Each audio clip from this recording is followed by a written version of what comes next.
ಕಂಬನಿಯ ಕೊಯಿಲು ತರಾಸು ಅವರ ಚಿತ್ರದುರ್ಗದ ಇತಿಹಾಸವನ್ನಾಧರಿಸಿದ ಐತಿಹಾಸಿಕ ಕಾದಂಬರಿ.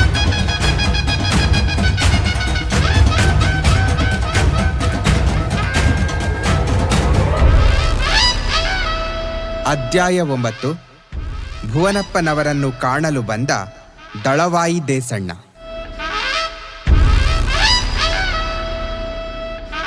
ಇಂದೀಗ ಹೊಯ್ದಾಟ ತೊಯ್ದಾಟಗಳಿಗೆ ವೇಳೆಯಿಲ್ಲ ದೇಸಣ್ಣನವರೇ. ಎರಡರಲ್ಲಿ ಒಂದು ಮಾತು ಇತ್ಯರ್ಥವಾಗಬೇಕು.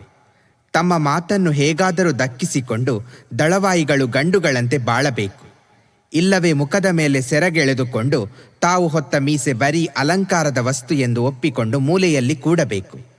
ಅತ್ತಿಂದಿತ್ತ ಶತಪಥ ತಿರುಗುತ್ತಾ ಬೋನಿಗೆ ಬಿದ್ದ ಪಶುವಿನಂತೆ ಅಲೆಯುತ್ತಿದ್ದ ದಳವಾಯಿ ಮುದ್ದಣ್ಣ ತಟಕ್ಕನೆ ನಿಂತು ಲೋಡಿಗೆ ಹೊರಗೆ ಕುಳಿತ ದಳವಾಯಿ ದೇಸಣ್ಣನತ್ತ ತೀಕ್ಷ್ಣವಾಗಿ ನೋಡಿ ಅಬ್ಬರಿಸಿ ಹೇಳಿದ, ನಾವು ಹಿಡಿದ ದಾಳ ಅಂದುಕೊಂಡ ಗರ ಉರುಳಿಸಲಿಲ್ಲ. ಯಾರಿಗೆ ಸಿಂಹಾಸನ ಬೇಕಾಗಬೇಕೋ ಅವರಿಗೆ ಬೇಡವಾದ ಮೇಲೆ ನಮಗೆ ತಾನೇ ಆ ಜಗಳ ಏಕೆ ಬೇಕು ಮುದ್ದಣ್ಣ? ತಲೆ ತಗ್ಗಿಸಿ ಕುಳಿತ ದೇಸಣ್ಣ ತಲೆ ತಗ್ಗಿಸಿಯೇ ಹೇಳಿದ, ಇದು ಬರೀ ಸಿಂಹಾಸನಾರೋಹಣದ ಪ್ರಶ್ನೆಯೇ ಅಲ್ಲ ದೇಸಣ್ಣನವರೇ, ದಳವಾಯಿಗಳ ಮಾನಾಪಮಾನದ ಪ್ರಶ್ನೆ. ಮತ್ತೊಮ್ಮೆ ಸಂಚು ನಡೆಸಿ ಅರಮನೆಯವರು ಮಂತ್ರಿಗಳ ಗುಂಪಿನವರು ನಮ್ಮ ಮೋರೆಗೆ ಕಪ್ಪು ಬಳಿದಿದ್ದಾರೆ. ನಾನು ಕೇಳುವುದಿಷ್ಟೇ, ನೀವು ಮೌನವಾಗಿ ಕುಳಿತು ಈ ಅಸಮಾಧಾನವನ್ನು ಸಹಿಸುತ್ತೀರಾ, ಇಲ್ಲವೇ ಗಂಡಿನಂತೆ ಸಿಡಿದೆದ್ದು ಇದನ್ನು ಪ್ರತಿಭಟಿಸುತ್ತೀರಾ? ನಿಜ ಹೇಳಬೇಕೆಂದರೆ ಕತ್ತಲಿಲ್ಲದ ಕಡೆ ಕತ್ತಲಿದೆ ಎಂದುಕೊಂಡು ತಡಕಾಡುವಂತಿದೆ ನಿನ್ನ ಸ್ಥಿತಿ ಮುದ್ದಣ್ಣ. ದೊರೆಗಳು ಯಾರಾಗಬೇಕು ಎಂಬ ಚರ್ಚೆಯಲ್ಲಿ ನಮ್ಮ ನಿಮ್ಮ ಮಾನಾಪಮಾನದ ಪ್ರಶ್ನೆ ಎಲ್ಲಿ ಬಂತು? ಎಲ್ಲಿ ಬಂತೆ? ನಿಮ್ಮ ಕಣ್ಣಿಗೆ ಮುಸುಗುತ್ತಿರುವ ಕುರುಡು ಅರಿವಿಗೂ ಮುಸುಗುತ್ತಿದೆ ಎಂದು ನಾನು ತಿಳಿದಿರಲಿಲ್ಲ ದೇಸಣ್ಣನವರೇ. ನವಿರಾದ ಅಣಕ, ಕರುಣೆ, ತಿರಸ್ಕಾರಗಳು ಬೆರೆದ ಧ್ವನಿಯಲ್ಲಿ ಕೇಳಿದ ಮುದ್ದಣ್ಣ. ಆ ಮಾತಿನ ಕಟಕಿಯ ಮುಳ್ಳು ಸೋಕಿ ದೇಸಣ್ಣನ ಮೈ ಬಿರುಸಾಯಿತು. ಧ್ವನಿಯೂ ಬಿಗಿದು ಗಡುಸಾಯಿತು. ನೀನಾಡುವ ಮಾತು ನನಗೆ ಅರ್ಥವಾಗುತ್ತಿಲ್ಲ, ಹರಿತವಾದ ಧ್ವನಿಯಲ್ಲಿ ಹೇಳಿದ ದೇಸಣ್ಣ. ಆ ಮಾತಿನಲ್ಲಿದ್ದ ಚುರುಕು ಮನವರಿಕೆಯಾಗಿ ತಾನು ಅಂದುಕೊಂಡದ್ದಕ್ಕಿಂತ ಕೊಂಚ ಮುಂದೆ ಹೋದೆನೇನೋ ಎಂದು ಸಾವರಿಸಿಕೊಂಡು ಹೇಳಿದ ಮುದ್ದಣ್ಣ, ತಾವು ನನ್ನ ಮಾತನ್ನು ಅನ್ಯಥಾ ಭಾವಿಸಬಾರದು. ನಿಮ್ಮ ಒಳ್ಳೆಯತನದಿಂದಾಗಿ ನಿಮಗೆ ಹೊರಗಿನವರು ಮಾಡುತ್ತಿರುವ ಕುತಂತ್ರ ಕಾಣುತ್ತಿಲ್ಲ. ಇಂದು ಎಲ್ಲರ ಒಳ್ಳೆಯತನವನ್ನು ದುರುಪಯೋಗಪಡಿಸಿಕೊಂಡು ಸ್ವಪ್ರತಿಷ್ಠೆಯನ್ನು ಮೆರೆಸುವ ಪ್ರಯತ್ನ ನಡೆದಿದೆ. ಅದನ್ನು ನೀವು ಕಾಣುತ್ತಿಲ್ಲವೆಂದೇ ನನ್ನ ವ್ಯಥೆ. ನಿಜವಾಗಿಯೂ ನನಗೆ ಸ್ವಪ್ರತಿಷ್ಠೆಯನ್ನು ಮೆರೆಸುವ ಸ್ವಾರ್ಥವಾಗಲಿ ಕುತಂತ್ರವಾಗಲಿ ಎಲ್ಲೂ ಕಾಣುತ್ತಿಲ್ಲ. ಎಲ್ಲ ವ್ಯವಹಾರವು ನೇರವಾಗಿಯೇ ಇದೆ. ನಾಗತಿಯವರು ನಡೆದುಕೊಂಡ ದಾರಿಯಲ್ಲಿ ಎಳ್ಳಷ್ಟೂ ಲೋಪವಿಲ್ಲ. ನಿಜ ಹೇಳಬೇಕೆಂದರೆ ಅಂದು ನೀನು ಸಭೆಯಲ್ಲಿ ನಡೆದುಕೊಂಡ ರೀತಿಯೂ ನನಗೆ ಒಪ್ಪಿಗೆ ಇಲ್ಲ. ಏಕೆ? ನಮಗೆ ಅರಮನೆಯವರ ಬಗ್ಗೆ ಭಿನ್ನಾಭಿಪ್ರಾಯವಿದ್ದದ್ದು ಮುಖ್ಯ ವಿಷಯಗಳಲ್ಲಿ ನಮ್ಮನ್ನು ಒಂದೂ ಮಾತು ಕೇಳುವುದಿಲ್ಲ ಎಂದು. ಆದರೆ ನಾಗತಿಯವರು ಆ ಕೊರಗನ್ನು ನಿವಾರಿಸಿದರು. ಆದರೆ ನೀನು ಮಾತ್ರ ಸನ್ನಿಧಾನದಲ್ಲಿ ಅವಿನಯದಿಂದ ನಡೆದುಕೊಂಡು ಬೆಲೆ ಕೊಡುವುದಕ್ಕೆ ದಳವಾಯಿಗಳು ಯೋಗ್ಯರಲ್ಲ ಎಂದು ಜನ ಆಡಿಕೊಳ್ಳುವಂತೆ ಮಾಡಿದೆ. ದೇಸಣ್ಣನಾಡಿದ ಮಾತು ಕೇಳುತ್ತಾ ಮುದ್ದಣ್ಣನ ಹೃದಯದಲ್ಲಿ ಕ್ರೋಧಾನಲ ಪ್ರಜ್ವಲಿಸಲಾರಂಭಿಸಿತು. ಆದರೆ ಅದನ್ನು ತನ್ನ ಮುಖಭಾವದಿಂದ ಕೊಂಚವೂ ತೋರಿಸಗೊಡದೆ ಅರೆಗಣ್ಣಿಂದ ದೇಸಣ್ಣನ ಮುಖವನ್ನೇ ನೋಡುತ್ತಿದ್ದು ಆತನ ಮಾತು ಮುಗಿದ ಬಳಿಕ ಗಂಭೀರವಾದ ಸ್ವರದಲ್ಲಿ ಹೇಳಿದ, ನಿಜ ದೇಸಣ್ಣನವರೇ, ನನ್ನ ಖಂಡಿತವಾದಿ ಸ್ವಭಾವ ಬಹುಜನಕ್ಕೆ ಮೆಚ್ಚುಗೆಯಾಗುವುದಿಲ್ಲ. ಖಂಡಿತವಾದಿ ಲೋಕವಿರೋಧಿ ಎಂಬ ಗಾದೆ ಸುಳ್ಳಲ್ಲ. ಆದರೆ ನೀವಾದರೂ ನನ್ನ ಸ್ಪಷ್ಟ ಮಾತಿನ ಹಿಂದಿನ ಸರಳ ಹೃದಯವನ್ನು ಅರಿತುಕೊಳ್ಳಬಹುದು ಎಂದಿದ್ದೆ. ಆದರೆ ನನ್ನ ದುರದೃಷ್ಟ, ಎಲ್ಲರ ಹಾಗೆ ನೀವು ಆಡುತ್ತಿದ್ದೀರಾ. ಈ ಸಂದರ್ಭದಲ್ಲಿ ನನಗೆ ಸ್ವಾರ್ಥವನ್ನು ಸಾಧಿಸಿಕೊಳ್ಳುವ ಬಯಕೆ ಇದ್ದಿದ್ದರೆ ನಾನು ಎಲ್ಲರ ಹಾಗೆ ರೇಷ್ಮೆಯಂತ ಮಾತನಾಡುತ್ತಿದ್ದೆ. ಆದರೆ ಇದರಲ್ಲಿ ನನ್ನ ಸ್ವಾರ್ಥವೇನೂ ಸಾಧಿತವಾಗಬೇಕಿಲ್ಲ. ನನಗೆ ಬೇಕಿರುವುದಿಷ್ಟೇ, ನ್ಯಾಯಕ್ಕೆ ಸತ್ಯಕ್ಕೆ ಜಯವಾಗಬೇಕು. ಈಗ ನ್ಯಾಯಕ್ಕೆ ಸತ್ಯಕ್ಕೆ ಅಪಚಾರ ನಡೆದಿದೆಯೇ? ನಡೆದಿದೆ, ಕಡ್ಡಿ ಮುರಿದು ತುಂಡು ಮಾಡಿದಂತೆ ಹೇಳಿದ ಮುದ್ದಣ್ಣ. ಹೇಗೆ? ಎಲ್ಲಿ? ಲಿಂಗಣ್ಣ ನಾಯಕರು ರಾಜ್ಯ ತ್ಯಾಗ ಮಾಡಲು ಸಿದ್ಧರಾದುದು ಭುವನಪ್ಪನವರ ಸಲಹೆಯ ಮೇರೆಗೆ ಎಂದು ನಾನು ಬಲ್ಲೆ. ಇರಬಹುದು. ಸಿಂಹಾಸನಕ್ಕಾಗಿ ಯಾದವಿ ಕಲಹವಾಗುವುದು ಬೇಡ, ಮದಕರಿ ನಾಯಕರ ಮನಸ್ಸಿನಲ್ಲಿ ಏನಿತ್ತೋ ಅದು ನಡೆಯಲಿ ಎಂದು ಸಲಹೆ ಕೊಟ್ಟಿರಬಹುದು. ಲಿಂಗಣ್ಣ ನಾಯಕರೇ ಅದು ಸರಿ ಎಂದು ಒಪ್ಪಿ ಈ ರಾಜ್ಯ ತ್ಯಾಗ ಮಾಡಿದ ಬಳಿಕ ಅದರಲ್ಲಿ ಯಾರೇನು ಹೇಳುವುದು ಉಳಿದಿದೆ? ಏನೂ ಇಲ್ಲವೇ? ಏನಿದೆ ಹೇಳು. ಒಂದು ವೇಳೆ ಲಿಂಗಣ್ಣ ನಾಯಕರು ಇರದಿದ್ದರೆ, ಒಂದು ವೇಳೆ ಮೃತರಾಗಿದ್ದರೆ ಈ ಸಿಂಹಾಸನ ಯಾರಿಗೆ ಹೋಗಬೇಕಾಗಿತ್ತು ದಳವಾಯಿಗಳೇ? ಸರ್ಜೆ ನಾಯಕರಿಗಿದ್ದುದು ಒಬ್ಬನೇ ಮಗನಲ್ಲ, ಇನ್ನೊಬ್ಬ ಜೀವಂತವಾಗಿದ್ದಾನೆ. ಆತನು ಈ ರಾಜ್ಯ ತನಗೆ ಬೇಡವೆಂದು ಹೇಳಿಲ್ಲ. ಲಿಂಗಣ್ಣ ನಾಯಕರು ಬೇಡವೆಂದರೆ ಚಿಕ್ಕಣ್ಣ ನಾಯಕರು ಪಟ್ಟಕ್ಕೆ ಬರಬೇಕಾದುದು ನ್ಯಾಯವಲ್ಲವೇ? ಹೀಗಿರುವಾಗ ಲಿಂಗಣ್ಣ ನಾಯಕರನ್ನು ಒಲಿಸಿಕೊಂಡು ಓಬಣ್ಣ ನಾಯಕರನ್ನು ಪಟ್ಟಕ್ಕೆ ತಂದರೆ ನ್ಯಾಯಕ್ಕೆ ಕೊಡಬೇಕಾದ ಮರ್ಯಾದೆ ಕೊಟ್ಟಂತಾಯಿತೆ? ಇಲ್ಲೇ ನಿಮ್ಮ ಕಣ್ಣು ಕಾಣುವುದಿಲ್ಲ ಎಂದು ನಾನು ಹೇಳಿದ್ದು. ಓಬಣ್ಣ ನಾಯಕರನ್ನು ಪಟ್ಟಕ್ಕೆ ತಂದಿರುವುದು ಗತಿಸಿದ ನಾಯಕರ ಮಾತಿಗೆ ಮರ್ಯಾದೆ ಕೊಡಲು, ರಾಜ್ಯದ ಮೇಲಿನ ತಮ್ಮ ವರ್ಚಸ್ಸನ್ನು ಬಲಗೊಳಿಸಿಕೊಳ್ಳುವುದಕ್ಕಾಗಿ. ದೇವತೆಯಂತಿರುವ ನಾಗತಿಯರಲ್ಲಿ ಈ ಬಗೆಯ ಆರೋಪ ಮಾಡುವುದು ಯಾರಿಗೂ ಶೋಭಿಸುವುದಿಲ್ಲ ಮುದ್ದಣ್ಣ. ಮುದ್ದಣ್ಣನ ಮಾತಿನಿಂದ ತನ್ನಲ್ಲಿ ಮೂಡಿದ ತೀವ್ರ ಅಸಮಾಧಾನವನ್ನು ಕೊಂಚವೂ ಹುದುಗಲೆತ್ನಿಸದೆ ಹೇಳಿದ ದೇಸಣ್ಣ. ಶಾಂತಂ ಪಾಪಂ, ನಾಗತಿಯವರನ್ನು ಆಡುವ ನಾಲಗೆಯಲ್ಲಿ ಹುಳು ಸುರಿಯಬೇಕು. ಅವರು ದೇವತೆ ಎಂಬುದು ನಿಜ ದೇಸಣ್ಣನವರೇ. ದೇವತೆಗಳು ಸ್ವರ್ಗದಲ್ಲಿ ಇರಬೇಕೇ ಹೊರತು ನೆಲಕ್ಕೆ ಬಂದರೆ ಇಲ್ಲಿ ಅವರು ಅವರ ದೇವತಾ ಗುಣವನ್ನು ದುರುಪಯೋಗಪಡಿಸಿಕೊಳ್ಳುತ್ತಾರೆ. ನಾಗತಿಯವರಿಗೆ ಇದು ತಿಳಿಯದು. ಎಲ್ಲರಂತೆ ತಮ್ಮ ಒಳ್ಳೆಯತನದಿಂದ ಕುರುಡರಾಗಿದ್ದಾರೆ. ನಾಗತಿಯವರಿಗೆ ಸ್ವಾರ್ಥವಿಲ್ಲ. ರಾಜ್ಯವನ್ನೇ ಬಲಿಕೊಟ್ಟ ಲಿಂಗಣ್ಣ ನಾಯಕರಲ್ಲಿ ದೋಷವಿಲ್ಲ. ಹಾಗಾದರೆ ಇನ್ನಾರ ಸ್ವಾರ್ಥ ಕಂಡೀತು ನಿನಗೆ? ಹಿಂದೆಯೇ ಒಮ್ಮೆ ಹೇಳಿದ್ದೆ, ಈಗಲೂ ಹೇಳುತ್ತೇನೆ. ಮಂತ್ರಿ ಭುವನಪ್ಪನವರದು. ಈಗ ಓಬಣ್ಣ ನಾಯಕರು ಪಟ್ಟಕ್ಕೆ ಬಂದರೆ ಅವರಿಗಾಗುವ ಲಾಭವೇನು? ಚಿಕ್ಕಣ್ಣ ನಾಯಕರು ಬಂದಿದ್ದರೆ ಆಗುತ್ತಿದ್ದ ನಷ್ಟವೇನು? ನಷ್ಟವಿಲ್ಲವೇ?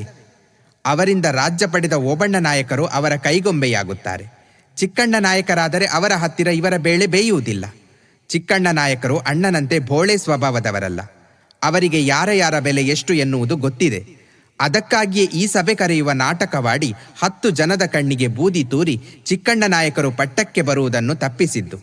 ನಿನ್ನ ಮಾತು ನನಗಷ್ಟು ನಂಬಿಕೆಯಾಗುತ್ತಿಲ್ಲ ಮುದ್ದಣ್ಣ. ಒಂದು ವೇಳೆ ಅದು ನಿಜವೆಂದುಕೊಂಡರೂ ಈಗ ನಾವು ಮಾಡುವುದೇನು ಉಳಿದಿದೆ? ಬೇಕಾದಷ್ಟು ಉಳಿದಿದೆ. ಈಗಲೂ ನಾವು ಬಲವಾಗಿ ನಿಂತರೆ ನ್ಯಾಯಕ್ಕೆ ಗೆಲುವಾಗುವಂತೆ ಮಾಡಬಹುದು. ಹೇಗೆ? ಲಿಂಗಣ್ಣ ನಾಯಕರು ಪಟ್ಟ ಬೇಡವೆಂದರೆ ಅದು ಚಿಕ್ಕಣ್ಣ ನಾಯಕರಾದಾಗ ಬೇಕು ಎಂದು ನಾವೆಲ್ಲರೂ ಒಟ್ಟಾಗಿ ಹೇಳಬೇಕು. ಸರ್ಜೆ ನಾಯಕರ ಮಕ್ಕಳಿಗೆ ಅನ್ಯಾಯವಾಗದಂತೆ ಶತಾಯಗತಾಯ ಶ್ರಮಿಸಬೇಕು. ಅಂದರೆ ಸಭೆಯಲ್ಲಾದ ತೀರ್ಮಾನದ ವಿರುದ್ಧ ನಾವು ಕೆಲಸ ಮಾಡಬೇಕು ಅಲ್ಲವೇ? ಅಗತ್ಯವಾದರೆ ಅಹುದು. ನಾಗತಿಯರು ಉಳಿದವರು ಇದಕ್ಕೆ ಒಪ್ಪಿದರೆ ಸರಿ, ಒಪ್ಪದಿದ್ದರೆ ಒಪ್ಪಿಸಬೇಕು. ಮಾತಿನಿಂದಲಾದರೂ ಸರಿ, ಹೇಗಾದರೂ ಸರಿ ಅಲ್ಲವೇ? ಮುದ್ದಣ್ಣನ ಹೃದಯದಾಳವನ್ನು ಹೊಕ್ಕು ನೋಡುವಷ್ಟು ಮೊನೆಯಾಗಿ ಪ್ರಶ್ನೆಯನ್ನು ಹಾಕಿದ ದೇಸಣ್ಣ. ನನಗಾವುದು ತಿಳಿಯುತ್ತಿಲ್ಲ ದೇಸಣ್ಣನವರೇ. ನನಗೆ ಬೇಕಾದುದಿಷ್ಟೇ, ನ್ಯಾಯಕ್ಕೆ ಗೆಲುವಾಗಬೇಕು. ಆ ಮಾತನ್ನು ಮತ್ತೆ ಮತ್ತೆ ಹೇಳುತ್ತಿದ್ದೀಯ ಮುದ್ದಣ್ಣ. ನಿನ್ನೊಬ್ಬನ ಕಣ್ಣಿಗೆ ನ್ಯಾಯ ಕಾಣುವಂತೆ ನಮ್ಮ ಕಣ್ಣಿಗೆ ನ್ಯಾಯವೆಂದು ಕಂಡುವುದೇ ನ್ಯಾಯವಾಗಿರಬೇಕಾದ ಅಗತ್ಯವಿಲ್ಲ. ಅದು ಹೇಗಾದರೂ ಅರಮನೆಯ ವ್ಯವಹಾರದಲ್ಲಿ ನಾವು ಇಷ್ಟು ದೂರ ಪ್ರವೇಶಿಸಬೇಕಾದುದು ಉಚಿತವಲ್ಲ. ನ್ಯಾಯ ನ್ಯಾಯ ಎನ್ನುತ್ತೀಯ. ನ್ಯಾಯವೇ ನಿನಗೆ ಬೇಕಾದ ಪಕ್ಷದಲ್ಲಿ ಆ ದಿನ ಸಭೆಯಲ್ಲೇ ಇಂದು ನನ್ನ ಮುಂದೆ ಹೇಳಿದ ಮಾತನ್ನು ಹೇಳಬೇಕಾಗಿತ್ತು. ಅಂದು ಯಾರ ಮಾತಿಗೂ ಅಡ್ಡಿ ಇರಲಿಲ್ಲ. ಹಾಗೆ ಮಾಡದೆ ಅಂದು ಸುಮ್ಮನಿದ್ದು ಇಂದು ಎಲ್ಲವೂ ಇತ್ಯರ್ಥವಾಯಿತು ಎನ್ನುವ ಗಳಿಗೆಯಲ್ಲಿ ಹೊಸ ಸಮಸ್ಯೆಯೊಂದನ್ನು ತಂದೊಡ್ಡುವುದು ನಿನ್ನ ದೃಷ್ಟಿಯಲ್ಲಿ ನ್ಯಾಯದ ಸಮರ್ಥನೆಯಾಗೇ ಕಾಣಬಹುದೋ ಏನೋ. ಆದರೆ ದುರ್ಗದ ಹಿತದೃಷ್ಟಿಯಿಂದ ಒಳಿತಲ್ಲ. ಭುವನಪ್ಪನವರು ಇದಿರು ಜನ ಎಂದು ಹೇಳುತ್ತೀಯ. ಅದು ಇರಬಹುದು, ಇಲ್ಲದಿರಬಹುದು. ಒಂದು ವೇಳೆ ಹಾಗೆ ಇದಿರು ಜನವೆಂಬುದಿದ್ದರೆ ನೀನು ನಿನ್ನ ಪಕ್ಷವನ್ನು ಗೆಲ್ಲಿಸಲು ಹಠ ಹಿಡಿದರೆ ಅವರು ಅವರ ಪಕ್ಷವನ್ನು ಗೆಲ್ಲಿಸಲು ಹಠ ತೊಡಗುತ್ತಾರೆ. ಇಂಥ ಹಠದ ಫಲವೇನಾಗುವುದೆಂಬುದನ್ನು ನಾನು ಬಲ್ಲೆ. ಏನಾಗುತ್ತದೆ? ಮಾತಿನಲ್ಲಿ ಮುಗಿಯಬಹುದು, ರಕ್ತಪಾತದಲ್ಲಿ ಕೊನೆಗಾಣಬಹುದು. ಎರಡನೆಯ ಪರಿಣಾಮದ ಸಂಭವವೇ ಹೆಚ್ಚು. ನನಗೆ ತೋರುವುದಿಷ್ಟೇ ಮುದ್ದಣ್ಣ. ಒಂದು ವೇಳೆ ಅನ್ಯಾಯವಾಗುತ್ತಿದ್ದರೆ ಹಾಗೆ ಮಾಡಿದವರನ್ನು ಶಿಕ್ಷಿಸುವ ಭಾರವನ್ನು ದೇವರಿಗೆ ಬಿಟ್ಟು ವಿನಾಕಾರಣ ರಕ್ತಪಾತವಾಗದಂತೆ ನಡೆಯುವುದು ಒಳ್ಳೆಯ ದಾರಿ. ರಕ್ತಪಾತದ ಭೀತಿಗೆ ಸತ್ಯವನ್ನು ಬಲಿಕೊಡುತ್ತೀರಾ?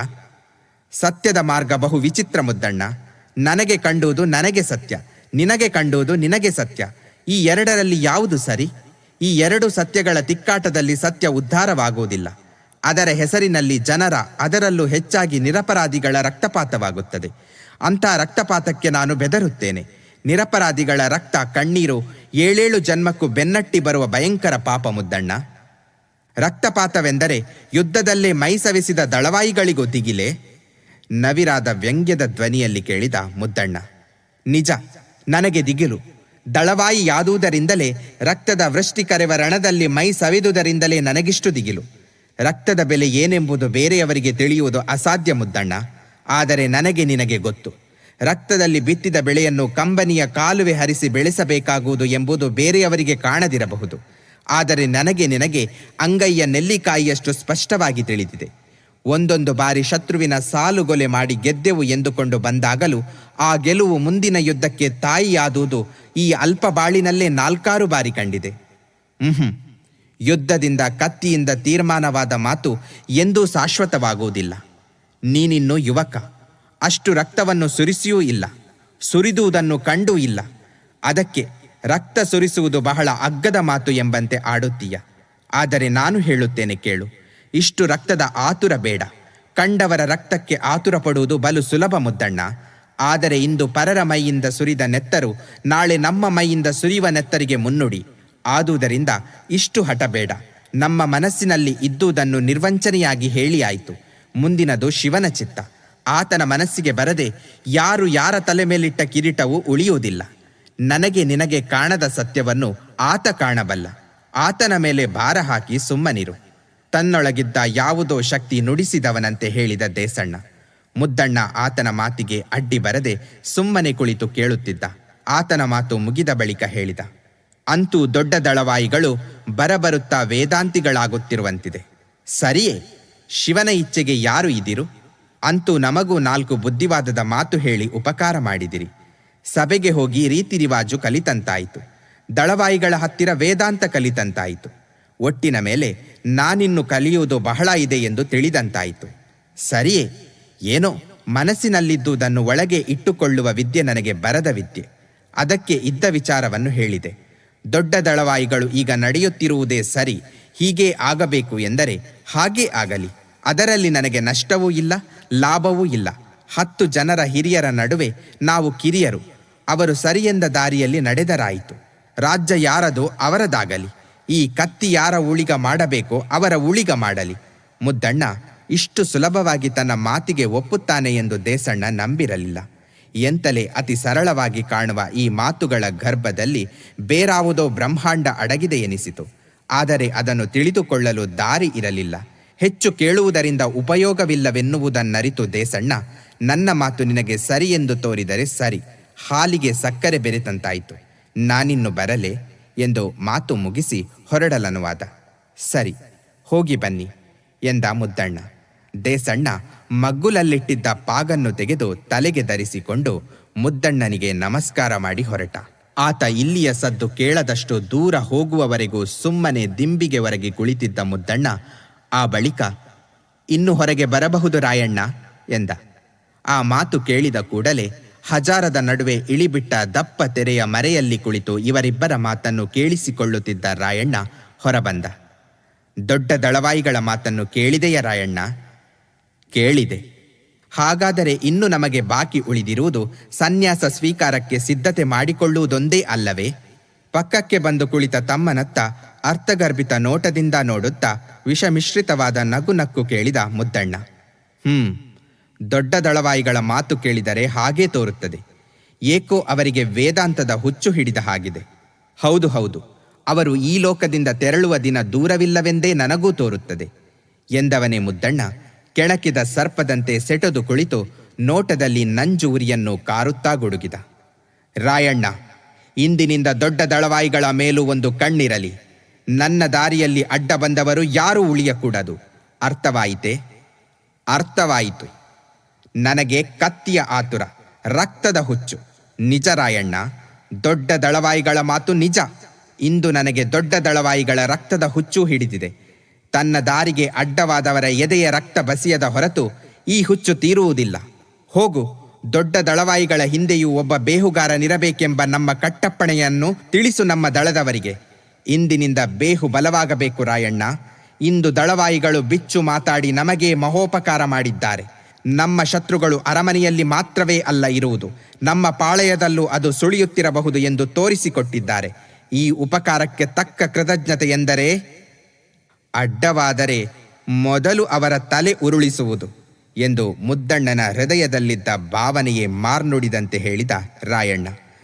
ತಮ್ಮನ ಮಾತು ಕೇಳಿ ಮುದ್ದಣ್ಣ ಶಾಭಾಷ್ ಎಂದು ಗಹಗಹಿಸಿ ನಕ್ಕ.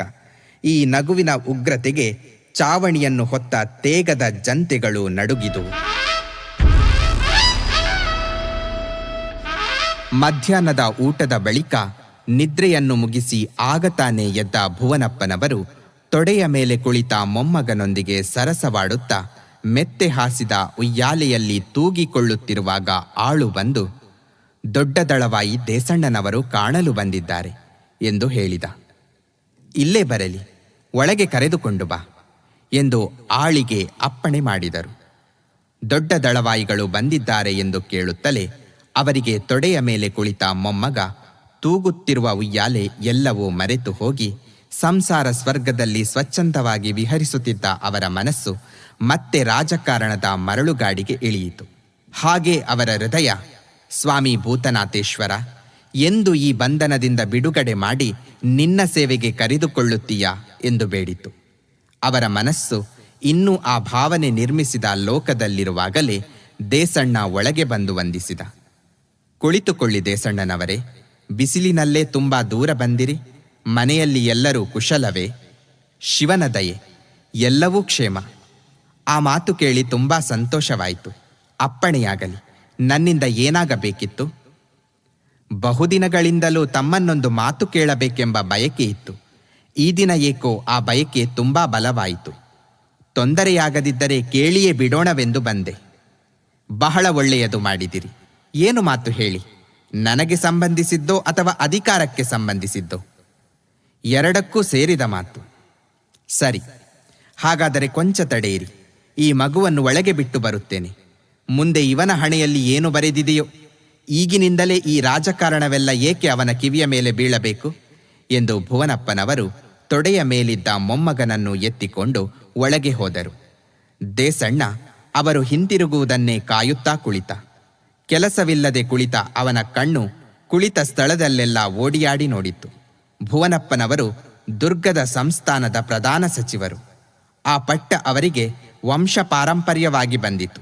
ಅವರು ಮಾಡುತ್ತಿದ್ದ ದಾನ ಧರ್ಮಗಳ ವಿಜೃಂಭಣೆಯನ್ನು ಕಂಡ ಜನ ಅವರ ಮನೆಯಲ್ಲಿ ವಜ್ರವೈಡೂರ್ಯಗಳು ಕಾಲಕಸವಾಗಿವೆ ಎಂದು ಆಡಿಕೊಳ್ಳುತ್ತಿದ್ದರು. ಹಾಗೆ ಆಡಿಕೊಳ್ಳುವ ಜನ ಈ ಮನೆಗೆ ಬಂದು ನೋಡಿದರೆ ಖಂಡಿತ ನಂಬುತ್ತಿರಲಿಲ್ಲ. ಪ್ರಧಾನಿ ಮನೆ ಎಂದು ಯಾರೋ ದೊಡ್ಡ ಬ್ರಾಹ್ಮಣರ ಮನೆಗೆ ಕರೆದುಕೊಂಡು ಬಂದಿದ್ದಾರೆ ಎಂದೇ ಹೇಳುತ್ತಿದ್ದರು. ಅಷ್ಟು ಸರಳವಾಗಿತ್ತು ಅಲ್ಲಿಯ ಗೃಹಾಲಂಕಾರ. ಹಜಾರದ ಭವ್ಯ ವಿಶಾಲತೆಯೊಂದನ್ನುಳಿದು ಬೇರಾವ ಹೆಚ್ಚಿನ ಆಡಂಬರದ ವಸ್ತುಗಳು ಅಲ್ಲಿ ಇರಲಿಲ್ಲ. ಒಂದು ಕಡೆಯ ಗೋಡೆಯ ಮೇಲೆ ಅವರ ಹಿರಿಯರ ವರ್ಣಚಿತ್ರಗಳಿದ್ದವು. ಅದರ ಇದಿರುಗೋಡೆಯ ಮೇಲೆ ನಾಯಕರ ಚಿತ್ರಗಳು. ಅವರು ಕುಳಿತುಕೊಳ್ಳುವ ಪೀಠಕ್ಕೆ ಇದಿರಾಗಿ ಗೋಡೆಯ ಮೇಲೆ ಸಕಲಾಭರಣ ಭೂಷಿತವಾದ ಪುರುಷ ಪ್ರಮಾಣದ ಗಾಯತ್ರಿಯ ಚಿತ್ರ. ಅದರ ಇಬ್ಬದಿಯಲ್ಲಿ ಉತ್ಸವಾಂಬ ಏಕನಾಥೇಶ್ವರಿಯರ ಚಿತ್ರ. ಸುವರ್ಣ ವರ್ಣದಿಂದ ರಚಿತವಾದ ಆ ಚಿತ್ರಗಳು ಹಜಾರದಲ್ಲಿ ಹಬ್ಬಿದ ನಸುಗತ್ತಲಲ್ಲೂ ತಳತಳಿಸುತ್ತಿದ್ದವು. ಮೂರಂಕಣ ಉದ್ದವಾದ ಚಾವಣಿಯಲ್ಲಿ ಅಂಕಣಕ್ಕೊಂದು ರಚಿಸಿ ಅದರಲ್ಲಿ ದಶಾವತಾರ, ಅಷ್ಟದಿಕ್ಪಾಲಕರು, ಸಪ್ತಮಾತೃಕೆಯರ ಚಿತ್ರವನ್ನು ಬರೆಸಿದ್ದರು. ಆದರೂ ಆ ಚಿತ್ರಗಳಾಗಲಿ ಅವುಗಳ ಹೊಳಪಾಗಲಿ ಯಾವುವೂ ಆ ಹಜಾರಕ್ಕೆ ಆಡಂಬರ ಕಳೆಯನ್ನು ತರದೆ ಹಜಾರದ ವಿಸ್ತಾರದಲ್ಲಿ ಬೆರೆತು ಕೆತ್ತನೆ ಕೆಲಸ ಮಾಡಿದ ಎತ್ತರವಾದ ಸಾಲು ಗಂಬಗಳನ್ನುಳ್ಳ ಆ ಹಜಾರಕ್ಕೆ ದೇವಾಲಯದ ಶೋಭೆಯನ್ನು ನೀಡಿದ್ದುವು. ಆ ಹಜಾರದಲ್ಲಿ ಎದ್ದು ಕಾಣುತ್ತಿದ್ದುದು ಅವರ ಅಧಿಕಾರ ದರ್ಪವಲ್ಲ, ಅವರ ಆತ್ಮೋನ್ನತಿಯ ಪವಿತ್ರ ಕಾಂತಿ. ದೇಸಣ್ಣ ಇದೆಲ್ಲವನ್ನು ನೋಡುತ್ತಾ ಕುಳಿತಿರುವಾಗಲೇ ಭುವನಪ್ಪನವರು ಮಗುವನ್ನು ಒಳಗೆ ಬಿಟ್ಟು ಬಂದರು. ನಿಧಾನವಾಗಿ ಹಜಾರದೊಳಗೆ ನಡೆದು ಬಂದ ಅವರನ್ನು ನೋಡಿದ ದೇಸಣ್ಣ. ಆ ಹಜಾರಕ್ಕೆ ಒಪ್ಪುವ ಅಲಂಕಾರವಾಗಿತ್ತು ಅವರ ವ್ಯಕ್ತಿತ್ವ. ಅವರ ವಯಸ್ಸು 70ರ ಸಮೀಪವೆಂದು ವಯಸ್ಸು ಬಲ್ಲವರು ಹೇಳಬೇಕಾಗಿತ್ತೇ ಹೊರತು ಅರಿಯದವರು 50ಕ್ಕಿಂತ ಹೆಚ್ಚು ಹೇಳುವಂತಿರಲಿಲ್ಲ. ಸಂಯಮ ಸಾಧನಗಳಿಂದ ಪಟುವಾದ ಅವರ 6 ಅಡಿ ಉದ್ದದ ಭವ್ಯ ದೇಹ ಕೋಡುಗಲ್ಲಿನಂತೆ ನೇರವಾಗಿ ಭದ್ರವಾಗಿತ್ತು. ವಿಶಾಲವಾದ ವಕ್ಷ, ಮೊಳಕಾಲವರೆಗೆ ಬರುವ ಬಲವಾದ ನೀಳವಾದ ತೋಳು, ಸಾತ್ವಿಕ ಕಳೆ ರಾರಾಜಿಸುವ ಶಾಂತ ಪ್ರಸನ್ನ ಮುಖಮುದ್ರೆ, ನರೆತ ಹುಬ್ಬಿನಡಿಯಲ್ಲಿ ಅರಳಿದ ಕಣ್ಣುಗಳು, ಹುಬ್ಬಿನ ನಡುವೆ ಹಣೆಯಗಲಕ್ಕೂ ಕುಂಕುಮ ಗಂಧ, ಕಿವಿಗಳಲ್ಲಿ ಜೋತು ಬಿದ್ದ ವಜ್ರದ ಕರ್ಣಕುಂಡಲಗಳು, ಅಲ್ಲೊಂದು ಇಲ್ಲೊಂದು ನರೆತ ಕೂದಲ ಛಾಯೆ ಕಾಣಿಸುವ ಬೋಳು ತಲೆ, ಮೈಮೇಲೆ ಯಾವ ಕಸೂತಿಯ ಕೆಲಸವೂ ಜರಿಯ ಹೊಳಪೂ ಇಲ್ಲದ ಬಿಳಿಯ ಕಾಶ್ಮೀರದ ಶಾಲು, ಕೆಂಪು ರೇಷ್ಮೆಯಂಚಿನ ಪಂಚೆ, ಕೈಯಲ್ಲಿ ಒಂದು ಪವಿತ್ರ ದುಂಗುರ, ಒಂದು ಮುದ್ರೆಯುಂಗುರ, ನೋಡಿದ ಕೂಡಲೇ ಮನದಲ್ಲಿ ಕಡಿದು ನಿಲ್ಲುವ ಮೂರ್ತಿ. ಆದರೆಲ್ಲೂ ಪ್ರಧಾನಿ ಪಟ್ಟದ ಅಟ್ಟಹಾಸದ ಎಳೆಯೂ ಕಾಣದು. ಅವರನ್ನು ನೋಡಿ ಈ ಚಿನ್ನದ ಗಟ್ಟಿಯಲ್ಲೂ ಸ್ವಾರ್ಥದ ಕಸಿರೆ ಎನಿಸಿ ಆಶ್ಚರ್ಯವಾಯಿತು. ನಾನು ನಂಬಲಾರೆ ಎಂದಿತು ಆ ಮಾತನ್ನು ನೆನೆಸಿಕೊಂಡು ನುಡಿದ ಮನಸ್ಸು, ದಳವಾಯಿಗಳನ್ನು ಬಹಳ ಹೊತ್ತು ಕಾಯಿಸಿಬಿಟ್ಟೇನೋ ಏನೋ, ಮನ್ನಿಸಬೇಕು ಎಂದು ನುಡಿದು ಭುವನಪ್ಪನವರು ದಳವಾಯಿಗೆ ಹತ್ತಿರದಲ್ಲೇ ಇದಿರಾಗಿ ಒಂದು ಪೀಠವನ್ನು ಎಳೆದುಕೊಂಡು ಕುಳಿತು ಹಸನ್ಮುಖದಿಂದ ಆತನ ಮುಖವನ್ನು ನೋಡುತ್ತಾ, ಹೇಳುವುದು ಏನೋ ಇದೆಯೆಂದಿರಿ, ಅಪ್ಪಣೆಯಾಗಲಿ ಎಂದರು. ನನ್ನನ್ನು ತಾವು ಬಹುವರ್ಷಗಳಿಂದ ಬಲ್ಲಿರಿ ಭುವನಪ್ಪನವರೇ. ನಾನು ನಿಮ್ಮನ್ನು ಅಷ್ಟೇ ಅರಿತುಕೊಂಡಿದ್ದೇನೆ ಎಂದು ತಿಳಿದುಕೊಂಡಿದ್ದೇನೆ. ನಿಮ್ಮಲ್ಲಿ ಅಚಲ ವಿಶ್ವಾಸವಿದೆ. ಆ ವಿಶ್ವಾಸವೇ ಸಂದೇಹದಲ್ಲಿ ತೊಳಲುತ್ತಿದ್ದ ನನ್ನನ್ನು ನಿಮ್ಮಲ್ಲಿಗೆ ಕರೆತಂದುದು. ಆದುದರಿಂದ ತಮ್ಮಲ್ಲಿ ಮನಬಿಚ್ಚಿ ಮಾತನಾಡಿದರೆ ಅನ್ಯತಾ ಭಾವಿಸಬಾರದು. ಯಾವುದೋ ಮಾತನ್ನು ಹೇಳಲು ಸಂಕೋಚ ಪಟ್ಟುಕೊಂಡು ದೇಸಣ್ಣ ಪಡುತ್ತಿದ್ದ ದ್ರಾವಿಡ ಪ್ರಾಣಾಯಾಮದ ಬಳಲಿಕೆಯನ್ನು ಕಂಡು ಭುವನಪ್ಪನವರಿಗೆ ನಗು ಬಂತು. ದೊಡ್ಡದಾಗಿ ನಕ್ಕು ಹೇಳಿದರು, ನಮ್ಮಲ್ಲಿ ಮಾತನಾಡುವುದಕ್ಕೆ ಇಷ್ಟು ಪೀಠಿಕೆ ಸಂಕೋಚ ಯಾವುದೂ ಅಗತ್ಯವಿಲ್ಲ ದೇಸಣ್ಣ. ನೀವೇ ಹೇಳಿದಿರಿ ನಿಮ್ಮ ಪರಿಚಯ ನನಗೆ ಚೆನ್ನಾಗಿದೆ ಎಂದು. ನಿಜ, ನಾನೂ ಅದನ್ನು ಒಪ್ಪುತ್ತೇನೆ. ನಿಮ್ಮ ಹೃದಯವನ್ನು ನಾನು ಬಲ್ಲೆ. ಎಂತಲೇ ನಾನು ತಪ್ಪು ತಿಳಿದುಕೊಳ್ಳಬಹುದೋ ಏನೋ ಎಂದು ಊಹಿಸುವುದು ಬೇಡ. ಹೇಳಬೇಕೆಂದು ಬಂದ ಮಾತನ್ನು ನಿಸ್ಸಂಕೋಚವಾಗಿ ಹೇಳಿ. ಆದರೂ ತಾವು ಹಿರಿಯರು. ವಯಸ್ಸಿನಲ್ಲಿ ಅಷ್ಟು ಮಾತ್ರ ಒಪ್ಪಿಕೊಳ್ಳುತ್ತೇನೆ. ಉಳಿದದ್ದರಲ್ಲಿ ಹೇಗೋ ನಾ ಕಾಣೆ. ಅಲ್ಲದೆ ರಾಜಕಾರಣದ ವಿಷಯ ಮಾತನಾಡುವುದಿದೆ ಎಂದಿರಿ. ದೇವರ ಇದಿರಿನಲ್ಲಿರುವಂತೆಯೇ ಸಿಂಹಾಸನದ ಇದಿರು ಹಿರಿಯರು ಕಿರಿಯರು ಎಂಬ ತಾರತಮ್ಯವಿಲ್ಲ. ಅಲ್ಲಿ ಬೆಲೆ ಬರುವುದು ಒಂದೇ, ಮಾತಿಗೆ ನಿಷ್ಠೆಗೆ. ಅದರಲ್ಲಿ ನೀವು ನನಗಿಂತ ಕಿರಿಯರಲ್ಲ. ಆದ್ದರಿಂದ ಧಾರಾಳವಾಗಿ ಹೇಳಿ. ನಿಮ್ಮ ವಿಷಯದಲ್ಲೊಂದು ಒಡಕು ಸುದ್ದಿ ಕಿವಿಗೆ ಬಿತ್ತು, ಅದಕ್ಕೆ ಬಂದೆ. ಪ್ರಯತ್ನಪಟ್ಟು ವಿಷಯಕ್ಕೆ ಬಂದು ಹೇಳಿದ ದೇಸಣ್ಣ. ಆ ಮಾತು ಕೇಳಿ ಭುವನಪ್ಪನವರ ಮುಖ ಗಂಭೀರವಾಯಿತು. ನಗುತ್ತಿದ್ದ ಕಣ್ಣುಗಳಲ್ಲಿ ನೋವು ಬೆರೆತ ಬೇರೊಂದು ಭಾವನೆ ಹೊಳೆಯಿತು. ಹೇಳಿ. ತನ್ನ ಅಷ್ಟು ಮಾತಿನಿಂದಲೇ ಭುವನಪ್ಪನವರ ಹೃದಯಕ್ಕೆ ಮುಳ್ಳಿರಿದಷ್ಟು ಯಾತನೆಯಾಗಿತ್ತೆಂಬುದನ್ನು ಅವರು ಬಾಯಿ ಬಿಟ್ಟು ಹೇಳದಿದ್ದರೂ ಆ ಎರಡೇ ಶಬ್ದ ಸಾರಿ ಸಾರಿ ಹೇಳಿದವು ದೇಸಣ್ಣನಿಗೆ. ಅದನ್ನರಿತು ಅವನೆದೆಗೂ ನೋವಾಯಿತು. ಆ ನೋವಿನ ಆಕ್ರೋಶದಲ್ಲೇ ಹೇಳಿದ, ನಿಮ್ಮಲ್ಲಿ ನನಗೆ ನಂಬಿಕೆ ಇದೆ ಭುವನಪ್ಪನವರೇ, ಪ್ರಚಂಡ ನಂಬಿಕೆ ಇದೆ. ಭೂತನಾಥೇಶ್ವರನಿಗೆ ದುರ್ಗದ ಮೇಲೆ ಅಭಿಮಾನ ತಪ್ಪಿದರೂ ನಿಮಗೆ ತಪ್ಪುವುದಿಲ್ಲ ಎಂಬಷ್ಟು ನಂಬಿಕೆ ಇದೆ. ನಿಮ್ಮ ಮನೆತನದ ಹಿರಿಯರ ಸೇವೆಯಿಂದ ಈ ಸಿಂಹಾಸನ ಬಲಿತು ಬಲವಾಗಿದೆ ಎಂದು ನಾನು ಬಲ್ಲೆ. ಆದರೆ ಈಗ ನನ್ನ ಕಿವಿಗೆ ಬಿದ್ದಿರುವುದಿಷ್ಟು, ಹೆತ್ತ ತಾಯಿಯೇ ಹಸುಗೂಸಿನ ಕೊಲೆಗೆ ಸಿದ್ಧವಾಗಿದ್ದಾಳೆ ಎಂಬುದು. ಆ ಮಾತು ನನ್ನೆದೆಯನ್ನು ಬಿರುಗಾಳಿಯಂತೆ ಕಲಕುತ್ತಿದೆ. ಸತ್ಯ ಏನೇ ಇರಲಿ ಶಿವಪಾದ ಸಾಕ್ಷಿಯಾಗಿ ಹೇಳಬೇಕು. ಓಬಣ್ಣ ನಾಯಕನನ್ನು ಪಟ್ಟಕ್ಕೆ ತರಬೇಕೆಂಬುದರಲ್ಲಿ ನಿಮಗಿರುವ ಆಸಕ್ತಿ ಏನು? ನಾನು ಸತ್ಯ ಹೇಳುತ್ತೇನೆಂದು ನಿಮಗೆ ನಂಬಿಕೆ ಇದೆಯೋ? ಇದೆ. ಆದರೂ ಇಂಥ ವಿಷಯದಲ್ಲಿ ಸುಳ್ಳು ಹೇಳುವುದು ಮಾನವನ ಸ್ವಭಾವಕ್ಕೆ ಅನಿರೀಕ್ಷಿತವಾದ ವಿಷಯವೇನಲ್ಲ. ಇರಬಹುದು, ನೀವು ಸ್ವಾರ್ಥ ದೃಷ್ಟಿಯಿಂದ ಏನಾದರೂ ಮಾಡುತ್ತೀರಿ ಎಂಬುದೇ ನಾನು ನಂಬಲಾಗದ ಮಾತು. ಒಂದು ವೇಳೆ ಹಾಗಾದರೂ ಆಗಬಹುದು. ಆದರೆ ಯಾವುದೇ ಕಾರಣಕ್ಕಾಗಿಯಾದರೂ ನಿಮ್ಮ ನಾಲಿಗೆ ಅನೃತ ನುಡಿಯುತ್ತಿದೆ ಎಂದರೆ ನಾನು ನಂಬುವುದಿಲ್ಲ. ನಾನು ಅಂದುಕೊಂಡುದಕ್ಕಿಂತ ಬೆಲೆಯನ್ನು ನನಗೆ ಕೊಡುತ್ತಿದ್ದೀರಿ ದೇಸಣ್ಣ. ಒಂದು ವೇಳೆ ಇದರಲ್ಲಿ ನನ್ನ ಸ್ವಾರ್ಥದ ದುರುದ್ದೇಶವಿದೆ ಎಂದು ಹೇಳಿದರೆ ಏನು ಮಾಡುತ್ತೀರಿ? ದೇಸಣ್ಣನ ಹೃದಯವನ್ನು ಕತ್ತರಿಸಿ ನೋಡುವ ನೋಟದಿಂದ ಆತನ ಮೊಗವನ್ನು ನೋಡುತ್ತಾ ಕೇಳಿದರು ಭುವನಪ್ಪ. ಅದನ್ನು ನಂಬುವುದು ಕಷ್ಟ. ಆ ಮಾತನ್ನು ಗಟ್ಟಿಯಾಗಿ ಹೇಳಲಾಗದೆ ತೊದಲುತ್ತಾ ಹೇಳಿದ ದೇಸಣ್ಣ. ಒಂದು ವೇಳೆ ನಂಬಿಕೆಯಾದರೆ ಆಗಲೇ ಬಿರುಗಾಳಿ ಕದಡಿದ ಅಲೆಯಲ್ಲಿ ಹೊಯ್ದಾಡುವ ಕಿರುನಾವೆಯಂತೆ ತೂಗುತ್ತಿತ್ತು ದೇಸಣ್ಣನ ಮಾತು. ಆಗ ಏನು ಮಾಡುತ್ತೀರಾ ಹೇಳಿ? ಏನು ಮಾಡುತ್ತೇವೆಯೋ? ಏನು ಮಾಡಲಿ? ಬೇಲಿ ಎದ್ದು ಹೊಲವನ್ನು ಮೇಯ್ದಾಗ ಅದಕ್ಕೇನು ಕಾವಲು ಕಟ್ಟಲು ಸಾಧ್ಯ? ಆಯಿತು, ದುರ್ಗದ ಪುಣ್ಯ ತೀರಿತು ಎಂದು ಹೊಂಡದಲ್ಲಿ ಬಿದ್ದು ಪ್ರಾಣ ಬಿಡುತ್ತೇನೆ. ಏಕೆ? ದುರ್ಗದ ರಕ್ಷಣೆಗಾಗಿ ನಿಮ್ಮ ಕತ್ತಿ ಎತ್ತುವುದಿಲ್ಲವೇ? ಕತ್ತಿ? ದುರ್ಗಕ್ಕೆ ದ್ರೋಹ ಬಗೆಯಲು ನೀವೇ ಸಿದ್ಧರಾದರೆ ನನ್ನ ಕತ್ತಿಯಿಂದ ಏನಾಗುತ್ತದೆ ಭುವನಪ್ಪನವರೇ? ಮುಗಿಲು ಕಡಿದು ಬಿದ್ದಾಗ ಚಾವಣಿ ಕಾಪಾಡಬಲ್ಲುದೆ? ಕೊಡೆ ಹಿಡಿದು ಸಿಡಿಲಿನಿಂದ ತಪ್ಪಿಸಿಕೊಳ್ಳಲಾದೀತೇ ಭುವನಪ್ಪನವರೇ? ಈ ದುರ್ಗ ಬದುಕಿರುವುದು ನಮ್ಮಂಥವರ ಕತ್ತಿಯ ಬಲದಿಂದ ಅಲ್ಲ, ಸಿದ್ಧರ ಅನುಗ್ರಹದಿಂದ. ನಿಮ್ಮಂಥ ಹಿರಿಯರಲ್ಲಿ, ದೇವತಾ ಸದೃಶರಲ್ಲಿ ಸ್ವಾರ್ಥದ ಕಸಿರು, ದ್ರೋಹದ ಮೈಲಿಗೆ ಕಂಡಿತು ಎಂದರೆ ಇದಕ್ಕೆ ಸಿದ್ಧರ ಅನುಗ್ರಹದ ಕಾಲ ಮುಗಿಯಿತು ಎಂದೇ ಅರ್ಥ. ದುರ್ಗದ ಪತನಕ್ಕೆ ಇದು ಉತ್ಪಾತ ಸೂಚನೆ ಎಂದೇ ಲೆಕ್ಕ. ನಾವು ಬದುಕಿದ್ದು ಇದು ಬೀಳುವುದನ್ನು ನೋಡುವುದಕ್ಕಿಂತ ಆ ಕಾಲ ಬರುವ ಮೊದಲು ನಾವೇ ಕಣ್ಣು ಮುಚ್ಚಿಕೊಳ್ಳುವುದು ಮೇಲು.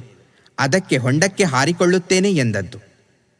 ನಾನು ದ್ರೋಹಿ ಎಂದು ತಿಳಿದ ಮೇಲೆ ನೀವು ಹೊಂಡಕ್ಕೆ ಹಾರುವುದರ ಬದಲು ನನ್ನನ್ನೇ ಹಿಡಿದು ಕತ್ತರಿಸಿದರೆ ಆ ಪೀಡೆ ಅಲ್ಲಿಗೆ ಬಗೆಹರಿಯುತ್ತದೆಯಲ್ಲ. ಏನು, ನಿಮ್ಮನ್ನು ಕೊಲೆ ಮಾಡುವುದೇ? ಬ್ರಾಹ್ಮಣ ವಧೆ ಮಾಡುವುದೇ? ಶಿವಶಿವ, ಎಂಥ ಮಾತು! ಅಲ್ಲೇ ನೀವು ತಪ್ಪುತ್ತಿರುವುದು ದೇಸಣ್ಣ. ದ್ರೋಹ ಬಗೆದಾತ, ಸ್ವಾರ್ಥಕ್ಕೆ ಬುದ್ಧಿಯನ್ನು ಮಾರಿದಾತ ಹುಟ್ಟಿನಿಂದ ಬ್ರಾಹ್ಮಣನಾದರೂ ಚಾಂಡಾಲ.